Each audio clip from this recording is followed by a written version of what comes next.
So start करें। Good afternoon class. बताइए आप लोग, कल हम लोगों ने कहाँ तक किया था, उसके आगे से हम स्टार्ट करते हैं। कल तो आई थिंक हमने किया था, जो कल फिनिश किया था वो जीएसटी में ही किया था हमने।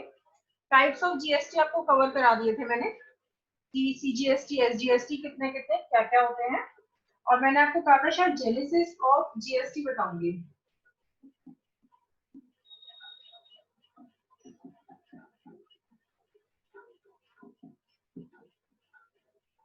इंडिया में इसको कैसे स्टार्ट हुआ, इंडिया में इसका एवोल्यूशन कैसे हुआ, इंडिया में कैसे जीएसटी आया, उसके बारे में हम आज बात करते हैं।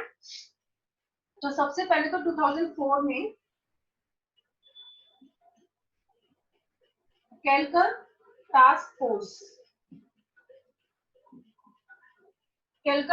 फोर्स ने इसका प्रपोजल रखा, इसकी रिकमेंडेशन या इसका प्रपोजल जीएसटी को इंडिया में इंट्रोड्यूस करना चाहिए। इसका प्रपोजल रखा कैलकर टास्क फोर्स ने 2004 में, सबसे पहले रिकमेंड किया गया।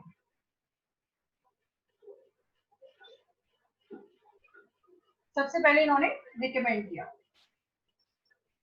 2004 में सबसे पहले जीएसटी की बात हुई इंडिया में। उसके बाद आगे आते हैं 2007। 2007 में जब बजट प्रेजेंट कर रहे थे यूनियन फाइनेंस मिनिस्टर, उस टाइम पर union finance minister P Chidambaram थे। जब पी चिदम्बरम बजट 2007 का और 8 का अनाउंस कर रहे थे, तो इस बजट को प्रेजेंट करते टाइम उन्होंने अनाउंस किया कि हाँ, we will introduce the GST in few years in India. तो it was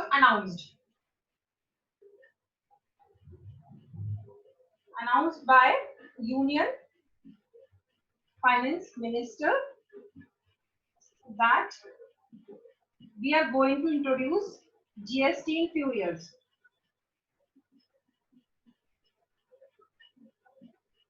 GST in India.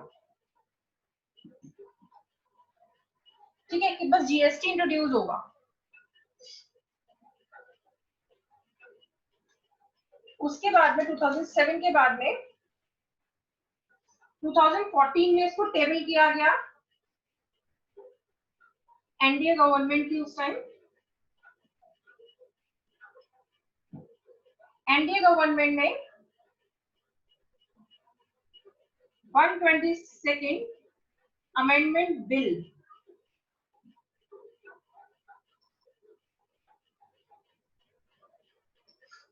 ये 2016 एक्ट तो ये बाद में बनेगा, सॉरी नॉट 2016 ओनली था। एनडीए गवर्नमेंट उस टाइम थी। 122वां अमेंडमेंट बिल इन्होंने प्रेजेंट किया पार्लियामेंट में पास होने के लिए। इसके अंदर पूरा जीएसटी एक्ट था कि जीएसटी में क्या होगा, कैसे जीएसटी वर्क करेगा, पूरा का पूरा अमेंडमेंट बिल इंट्रोड्यूस किया पार्लियामेंट। इंट्रोड्यूस्ड जीएसटी, ये बिल था 122nd।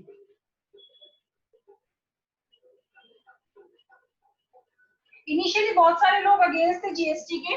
प्रॉब्लम ये थी, रीजन जैसे एक स्टूडेंट ने पूछा है, रीजन ये है कि जीएसटी में बहुत सारे लोगों को क्या था, इंडिया में लोग यूजुअली टैक्स नहीं देते हैं, बहुत सारे लोग टैक्स बचाते हैं, तो जो टैक्स पे नहीं करना चाहते थे वो लोग इसके अगेंस्ट थे, इसके अगेंस्ट बोल रहे थे, क्योंकि जीएसटी रजिस्ट्रेशन होने के बाद टैक्स देना मैंडेट है।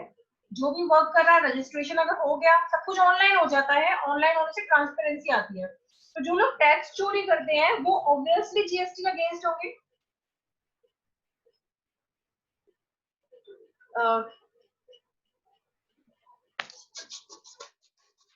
अब क्लियरिटी है यशिका? क्लैरिटी है?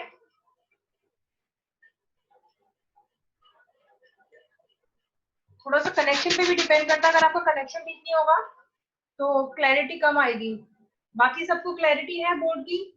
यशिका इज सेइंग कि मैम नजर नहीं आ रहा है।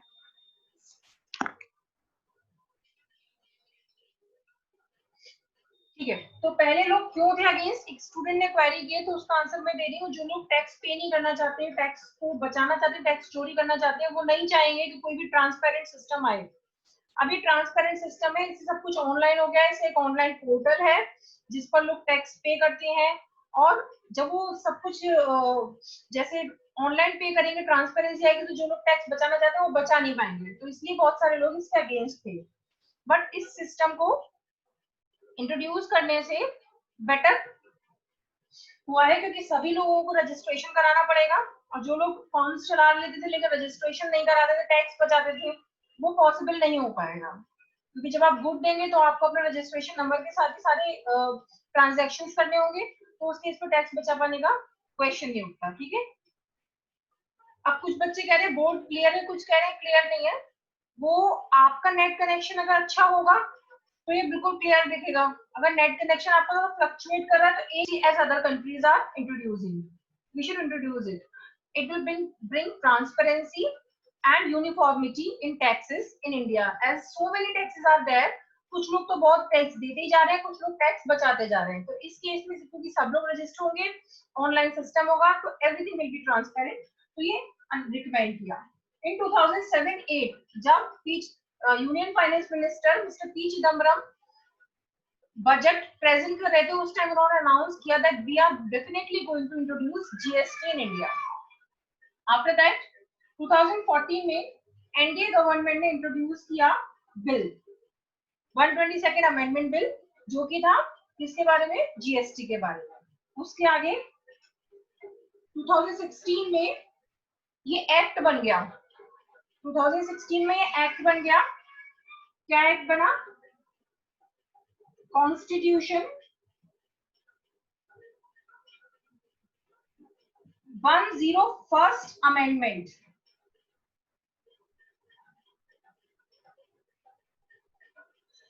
एक्ट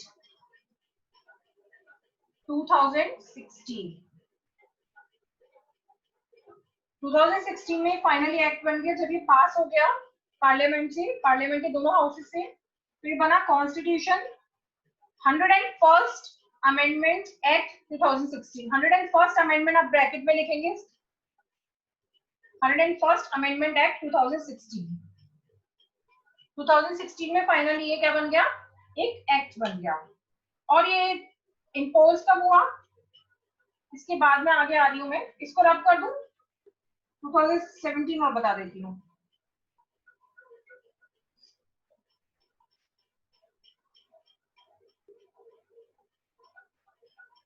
टू 2017 को मैं इसके आगे बताती हूँ, इसको रब करूं। वैभव अब क्लियर है तुमको बोर्ड, 1-2 मिनट में क्लियर होने लगेगा, जितना आपका नेट कनेक्शन स्ट्रॉन्ग होगा उतना क्लियर दिखेगा। शौर्य को क्लियर है, रितेश को क्लियर है, काफी बच्चों को क्लियर है, कुछ बच्चों को नहीं है, निशान को क्लियर है। मैं इसको रब करी हूँ, आगे आती हूँ मैं। 2017 में कौन कौन से किस किस तरह से क्या क्या इसके एक्ट पास हुए, आपने ये लिख दिया। आपको ये पता होना चाहिए कि कौन सा अमेंडमेंट था, 122nd अमेंडमेंट था बिल, और एक्ट कौन सा था वो भी आपको याद होना चाहिए, 101st अमेंडमेंट एक्ट था।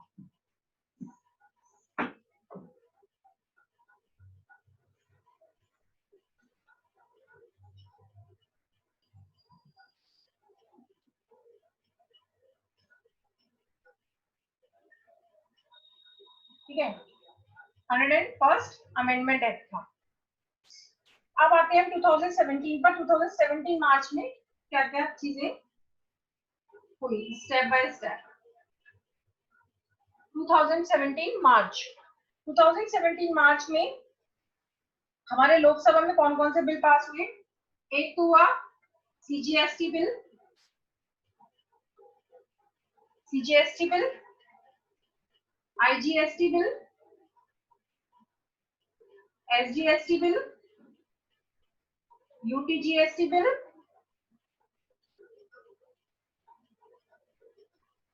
ये सारे बिल हमारे पास हुए। नोट करते जाओ इसको, ये 2017 में हो गए सारे। 2017 में लोकसभा में पास हुए सारे। एक बिल और है,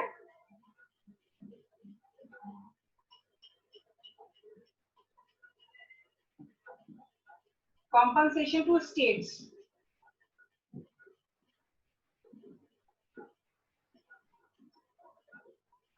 compensation to states bill. ये सेस के लिए है, जीएसटी में भी एक सेस होता है, कॉम्पनसेशन सेस होता है, उसके लिए है। 1 2 3 4 5 बिल हो गए आपके, ये लोकसभा में पास हुए और 12 अप्रैल को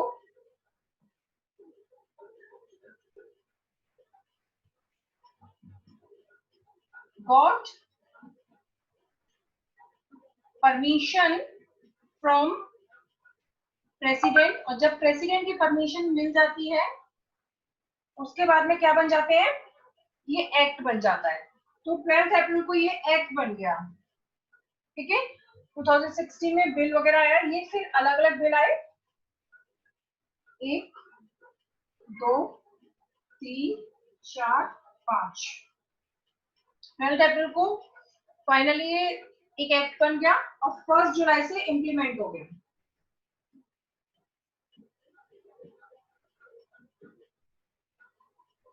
1 जुलाई के बाद जो भी गुड्स एंड सर्विसेज, 1 जुलाई के बाद जो भी गुड्स एंड सर्विसेज आप एक्सचेंज करेंगे, सेल परचेज करेंगे, तो उस पर आपका जीएसटी लगेगा, ठीक। इसको रब करो बेटा, आगे बढ़ो। ये हो गया आपका जेनेसिस कंप्लीट। अब अमेंडमेंट के क्या फीचर्स थे थोड़े बहुत, मैं उस पर आती हूँ, इसको रब करूं। अब now I am taking few features of 101st amendment bill के, क्या थे एक्ट के फीचर्स पर। एक बात और यहीं पर बता देती हूँ मैं आपको, जब ये एक्ट बना था तो ये एक एक्ट पास हुआ, ये एक एक्ट पास हुआ, ये भी एक हुआ पास, और एसजीएसटी हर स्टेट का अलग है, तो ये 31 पास हुए। 31 ये एक है यूटी जीएसटी जो सारे यूटीज पर एप्लीकेबल है। स्टेट का जो एक्ट बना वो 31 एक्ट बने, और ये भी एक एक्ट है। तो टोटल इंडिया में 35 जीएसटी एक्ट पास हुए, टोटल 35 जीएसटी एक्ट पास हुए। कितने पास हुए, टोटल 35। अब आप लोग कहोगे मैम ये 31 कैसे हो गए, 28 स्टेट होते हैं। तो बेटा जो भी यूटी यूनियन टेरिटरी जिसमें लेजिस्लेचर है वो एसजीएसटी एप्लीकेबल करता है, यूटी जीएसटी एप्लीकेबल नहीं करता है। जो यूनियन टेरिटरी जिनमें लेजिस्लेचर नहीं है वो सारे यूटी जीएसटी एप्लीकेबल करते हैं, लेकिन जिनमें स्टेट लेजिस्लेचर है, जिन यूनियन टेरिटरीज में स्टेट लेजिस्लेचर है, अगर लेजिस्लेचर है तो उनको हम स्टेट की तरह अज्यूम करेंगे, तो वो यहाँ आ जाएंगे, ठीक है। तो तीन कौन कौन से, दिल्ली, पुडुचेरी और जम्मू एंड कश्मीर, वो तीनों यहाँ ऐड हो गए, तो 28 प्लस 3 हो गया ये। बाकी के 5 यूनियन टेरिटरी जो बचे 8 में से, वो यहाँ आ गए, करेक्ट। इसमें कोई क्वेरी। टोटल जो एक्ट पास हुए वो 35 पास हुए, एक सीजीएसटी, एक आईजीएसटी, एक कॉम्पनसेशन टू स्टेट्स, एक यूटीजीएसटी जो कि 5 यूनियन टेरिटरी पे एप्लीकेबल होता है। एक्ट एक है अप्लाई होता है 5 यूटीज पर, वो कौन सी यूनियन टेरिटरीज, जिनमें लेजिस्लेचर नहीं है उनके लिए एक एक्ट। उसके अलावा सारी स्टेट्स 28 स्टेट्स हैं, प्लस जो यूनियन टेरिटरीज जिनके अंदर स्टेट लेजिस्लेचर है, 3 ऐसी, तो 28 प्लस 3 होकर 31 हो गई। 31 एक्ट अलग अलग है हर स्टेट के। ओके लिखो, फिर मैं आगे बढ़ती हूँ। 31 अलग अलग है एक्ट्स, टोटल 31 एक्ट्स हैं एसजीएसटी की। वैभव के मैम बट एक मिनट, 3 कौन सी है, दिल्ली, पौंडीचेरी और जम्मू एंड कश्मीर। दिल्ली, पौंडीचेरी, जम्मू एंड कश्मीर। एक बच्चे ने क्वेरी लिखी है, वो थोड़ा ऊपर चली गई है, क्या लिखा है, हाँ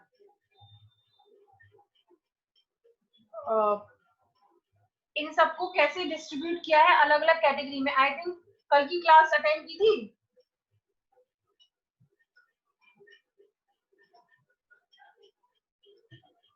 पारुल, कल मैं 1 मिनट अनम्यूट करती हूँ पारुल को।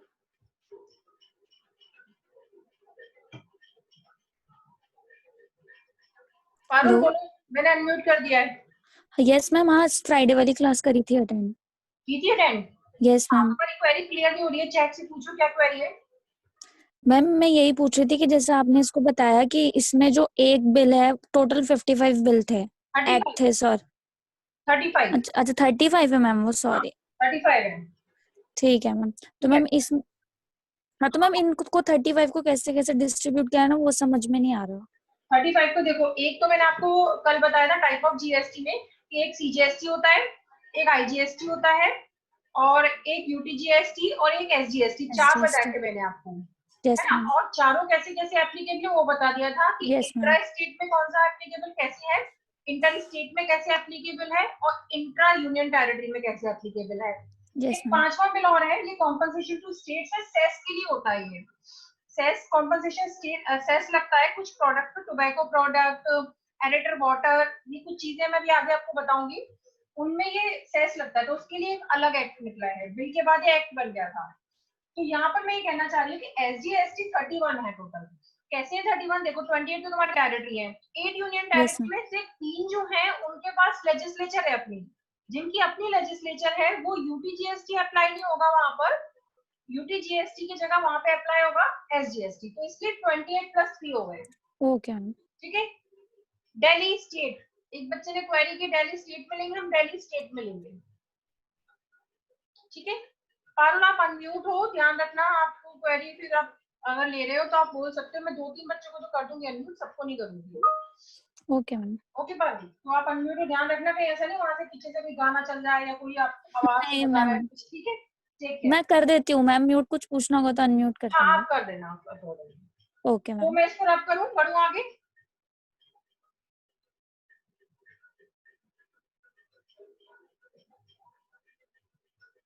Ritesh is also saying ma'am हमको भी कर दो अनम्यूट, क्योंकि मुझे पता चल जाएगा कुछ अगर गड़बड़ी करोगे तो तुम 2-3 ही कर रहे हो। रितेश अनम्यूट कर दिया, ठीक है।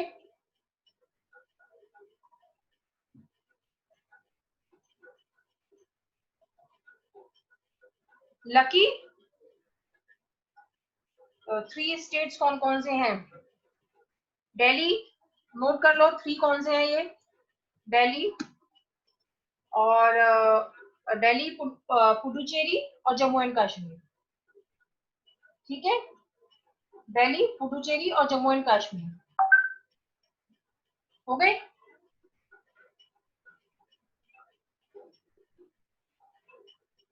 ओके फाइन, बढ़ो बेटा। ठीक है, मैं इसको रब कर रही हूँ, मैं आगे आती हूँ। ये इसका जेनेसिस हो गया, ये कैसे आया ये पता लग गया।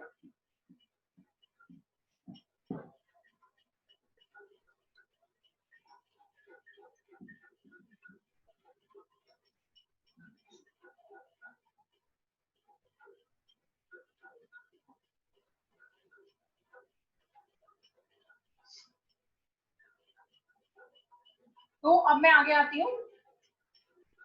101st कॉन्स्टिट्यूशन अमेंडमेंट एक्ट, इसके फीचर्स क्या हैं? Main features, constitution amendment act 2017, ये हमारा है। बिल कौन सा था? 122।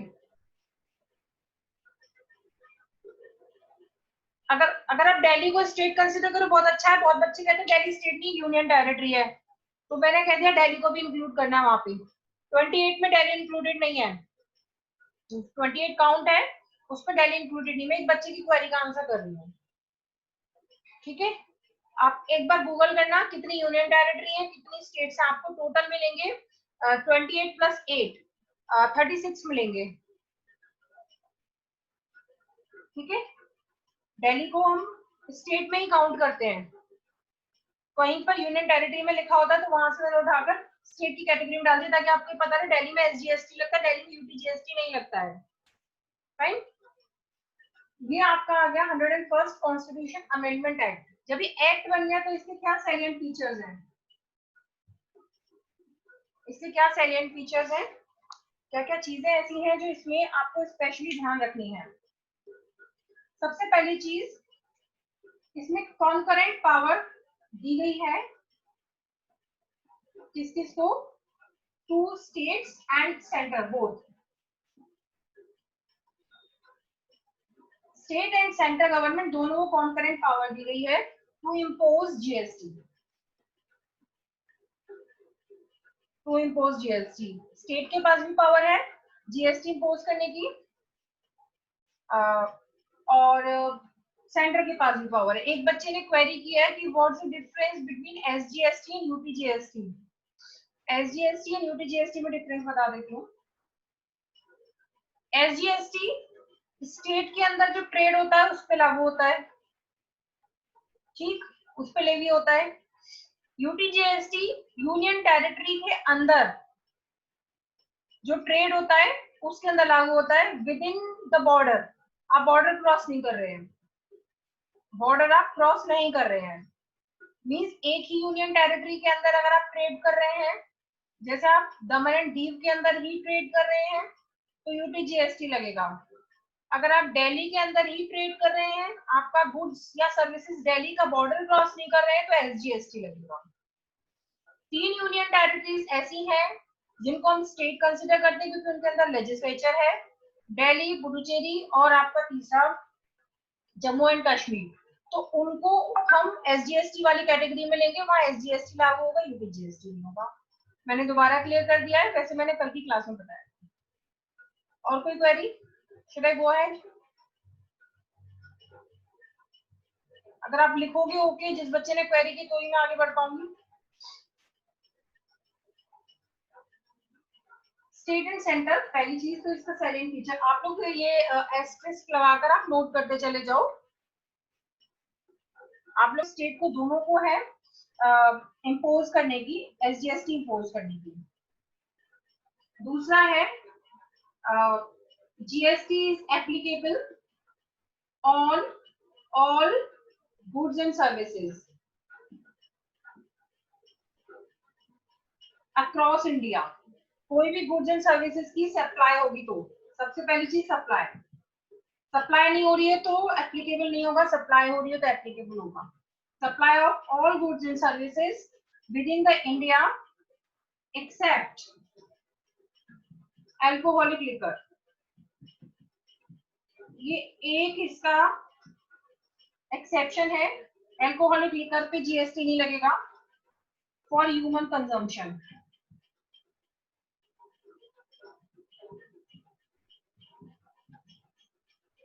Accept alcoholic liquor for human consumption. इस प्रोडक्ट को छोड़कर, लैंग्वेज यही लिखनी होगी आपको, alcoholic liquor for human consumption, इसको छोड़ के बाकी सब पे अप्लाई होगा। फिर सेकंड इसका सैलिएंट फीचर है। इसके बाद थर्ड आती हूँ, इसके सैलिएंट फीचर्स हैं। आपको क्वेश्चन इस तरह से आएगा, what are the salient features of 101st amendment act 2017। What are the, question लिखो, इससे क्या क्वेश्चन फ्रेम होता है, साथ के साथ ही क्वेश्चन भी लिखते जाओ। क्लास बेटा थोड़ी तो लेट स्टार्ट हुई है, अभी ओवर नहीं कर रही मैं, 5 मिनट और ये सैलिएंट फीचर्स खत्म कर लूं, ठीक है? कुछ बच्चे पूछ रहे हैं मैम खत्म करो। अब ये क्वेरी नहीं, देखो हम आपको टैक्स पढ़ा रहे हैं कि टैक्स ये, अब ये तो आपको आंसर गवर्नमेंट देगी कि अल्कोहलिक लिकर क्यों एग्जाम्प्ट किया है, इस तरह से वर्क होगा, ठीक है? ये तो जो कमिटीज रिकमेंड कर रही है उनसे ही पूछा जा सकता है।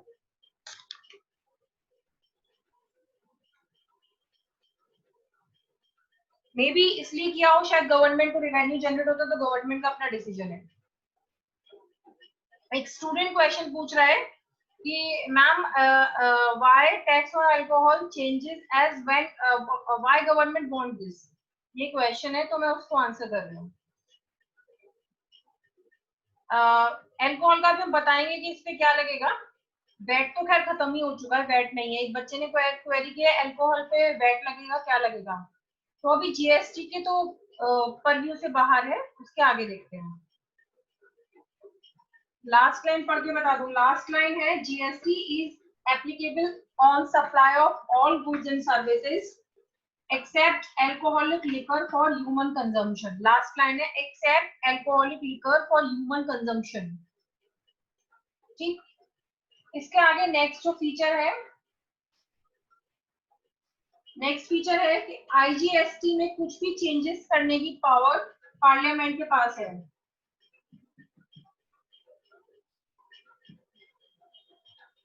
Parliament has exclusive power to make laws and impose them regarding IGST। क्यों है ऐसा? क्योंकि IGST एक ऐसा जीएसटी है जो इंटर स्टेट या इंटर यूनियन टेरिटरी पर लागू होता है। तो जब आपका ट्रेड इंटर स्टेट हो रहा है, मीन्स आपका स्टेट या यूनियन टेरिटरी का बॉर्डर क्रॉस हो रहा है, तो उसमें कुछ क्लैशेस स्टेट और यूनियन टेरिटरी के बीच में आ सकते हैं। कुछ क्लैशेस आ सकते हैं, तो उन क्लैशेस को सॉल्व करने का पूरा राइट सिर्फ पार्लियामेंट के पास है। आईजीएसटी से रिलेटेड कोई भी लॉ पार्लियामेंट बना सकती है। पेट्रोल पर नहीं लगता है, उसमें मैं आऊंगी भी आगे। अभी तो पहले इसके सैलिएंट फीचर्स ले लो, उसके बाद और 7-8 प्रोडक्ट्स और हैं जिन पे नहीं लगता है। वो वन बाय वन जैसे आता जाएगा वैसे मैं आपको बताती जाऊंगी। एक बच्चे ने क्वेरी की मैम पेट्रोल पे भी नहीं लगता, पेट्रोल पे भी नहीं लगता। एडिटेड वाटर जो होता है उस पे भी नहीं लगता है, और जो एरोप्लेन में जो फ्यूल यूज होता है उस पे भी नहीं लगता है। कुछ चीजें हैं जो एग्जेम्प्टेड है, क्रूड ऑयल पर भी नहीं लगता है, उन पे मैं भी आऊंगी। ठीक है, कि कौन कौन सा एग्जेम्प्टेड है और कितना एग्जाम। मेडिसिन पे तो लगता है, हम लोग परचेज करते तो जीएसटी देते हैं ना मेडिसिन पे। तो नेक्स्ट आ गया आपका, मैं बता रही हूँ। हाँ, parliament has the exclusive power to make the IGST laws and impose them. Next आ गया, हाँ ये वाले पर आ गई मैं। अब जो पॉइंट तुम लोग बोल रहे हो ना किस किस पे लगता है, few products are still not in the purview of GST। Note करो। तो नेक्स्ट पॉइंट है, नेक्स्ट सेलिएंट फीचर यही है।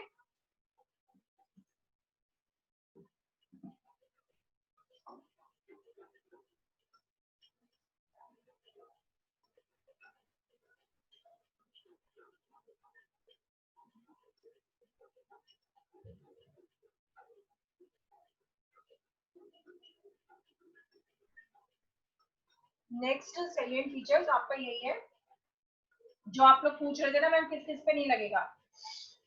कौन कौन से प्रोडक्ट्स हैं जिन पर नहीं लगता है अभी। जैसे आप लो, पहला लो जिन पे नहीं लगेगा, एक है पेट्रोलियम क्रूड।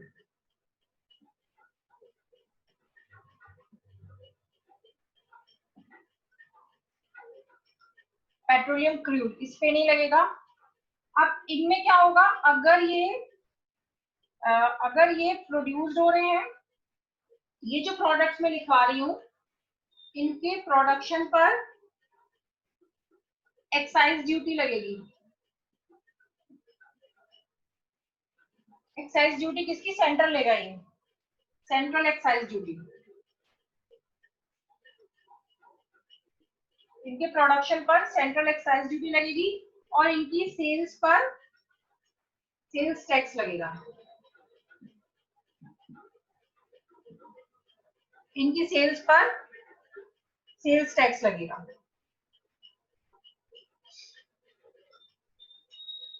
जब ये सेल होंगे bye respective state,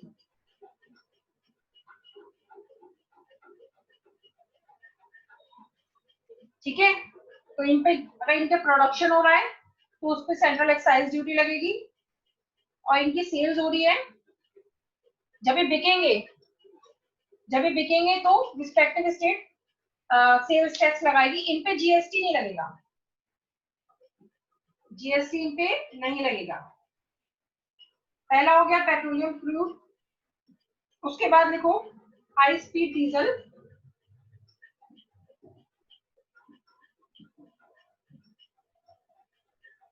high speed diesel,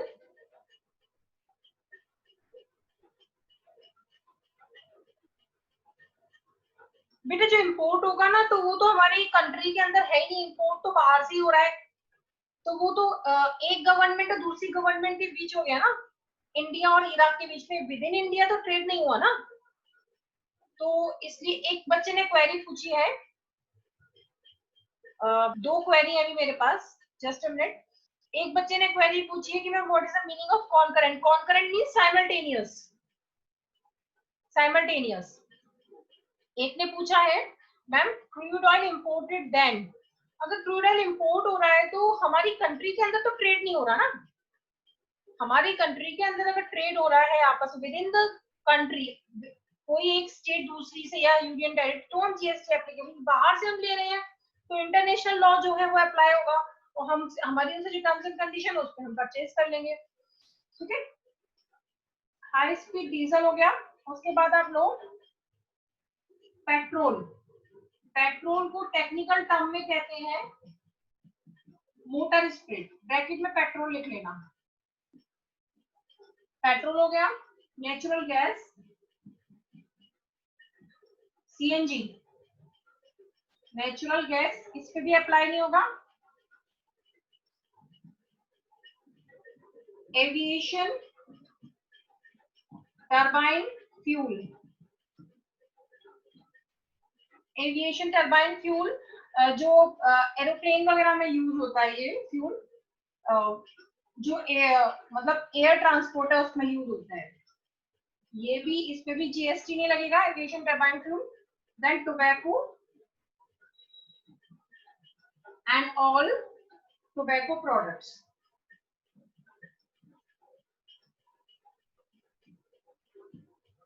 ये एग्जेम्प्टेड है, इन पर लगेगा। अगर प्रोडक्शन होगा तो सेंट्रल एक्साइज ड्यूटी, जब इनकी सेल होगी तो sales tax by respective state. ठीक है, ये इसके कुछ साइलेंट फीचर हो गए। सबसे पहले तो मैंने आपको बता दिया था कि लिकर पे नहीं, अब लिकर इस वाले में नहीं लिखा हुआ है, लिकर पे लगेगा ही नहीं, लिकर पे तो कुछ भी नहीं लगेगा। अगर मैं लिकर को इस वाली लाइन में लिख देती तो आप सोचते कि मैम इस पे सेल्स टैक्स और प्रोडक्ट ये लगेगा एक्साइज ड्यूटी, लिकर पे कुछ भी नहीं लगेगा, ना जीएसटी और ना ये इनमें से कुछ। और कुछ प्रोडक्ट ये वाले ऐसे हैं जिनपे जीएसटी तो नहीं लगेगा, बट ये दो चीजें लगेंगी, ये दो टैक्स लगेंगे। ठीक है, और लिकर पर ना तो जीएसटी ना सेल्स टैक्स, उसको अलग से चाहो तो लिख लो। लिकर पर कोई भी टैक्स नहीं लगेगा, ना जीएसटी ना सेल्स टैक्स ना एक्साइज ड्यूटी, ये कंप्लीटली एग्जेम्प्टेड है। ठीक है, मैम जीएसटी इज नॉट, एक बच्चे की क्वेरी है, एक मिनट मैं देखती हूँ क्या क्वेरी है, दो तीन क्वेरी निकल गई है, ये क्वेरी हैंडल कर लेती हूँ। एक मिनट, एक बच्चे ने पूछा है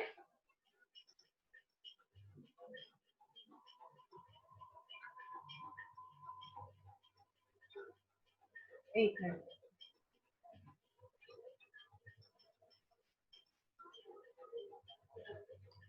मेरी क्वेरीज निकल गई, जस्ट अ मिनट, मेरे को थोड़ा पीछे ले जाना पड़ेगा ग्रुप चैट को। बस इन क्वेरीज को सॉल्व करने के बाद मैं एंड कर दूंगी क्लास, और कल हम करेंगे जीएसटी काउंसिल, वो इसी एक्ट में ही नेक्स्ट पॉइंट है, इसी एक्ट का ही हिस्सा है वो। ये इतनी बड़ी क्वेरी लिखी है, किसने लिखी है बच्चे ने, ऊपर तो जाऊं मैं।